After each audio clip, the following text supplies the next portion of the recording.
محرم کی صبح تھی، کربلا کا میدان خاموش تھا، مگر اس خاموشی میں ایک ایسا شور چھپا ہوا تھا جو قیامت تک انسانوں کے دلوں میں گونجتا رہے گا۔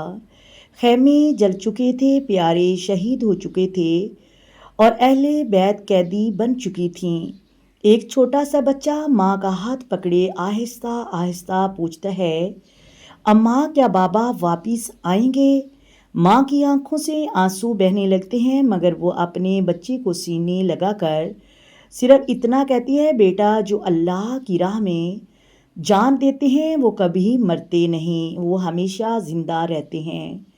قافلہ کربلا سے روانہ ہو چکا تھا، گرد اڑ رہی تھی، زنجیریں کھنک رہی تھی اور ہر قدم پر شہداء کی یاد تازہ ہو رہی تھی۔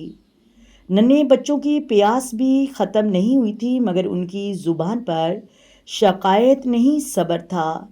راوی لکھتے ہیں کہ 11 محرم الحرام صرف ایک تاریخ نہیں، بلکہ یہ دن ہمیں یاد دلاتا ہے کہ حق کی راہ کبھی آسان نہیں ہوتی۔ قربانی، صبر، وفا اور اللہ پر کامل بھروسہ ہی انسان کو سر بلند کرتے ہیں۔ آج اگر ہماری آنکھوں سے آنسو نکلتے ہیں تو صرف اس لیے نہیں کہ کربلا میں ایک عظیم سانحہ پیش آیا، اس لیے کہ ہم سوچیں کہ ہم حق کا ساتھ دیتے ہیں، کیا ہم ظالم کے خلاف آواز اٹھاتے ہیں، کیا ہم حضرت امام حسین کی دی ہوئی قربانی کے پیغام پر عمل کرتے ہیں۔ 11 محرم الحرام کا پیغام یہ ہے کہ کربلا ختم نہیں ہوئی۔ کربلا ہر دور میں حق اور باطل کی پہچان کا نام ہے۔ جو حق پر ثابت قدم رہے وہی حقیقی کامیابی ہے۔ یا اللہ ہمیں حضرت امام حسین کی سیرت سے صبر، اخلاق، حق پر ثابت قدمی اور ظلم سے نفرت سیکھنے کی توفیق عطا فرما۔ آمین ثم آمین۔ اگر ویڈیو اچھی لگے ویڈیو کو لائک کریں، شیئر کریں اور چینل کو سبسکرائب کریں۔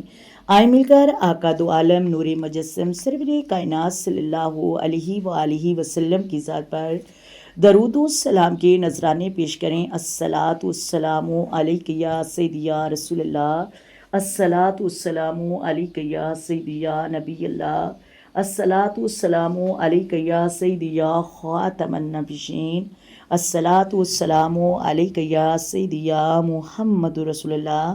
محترم ناظرین، اللہ حافظ۔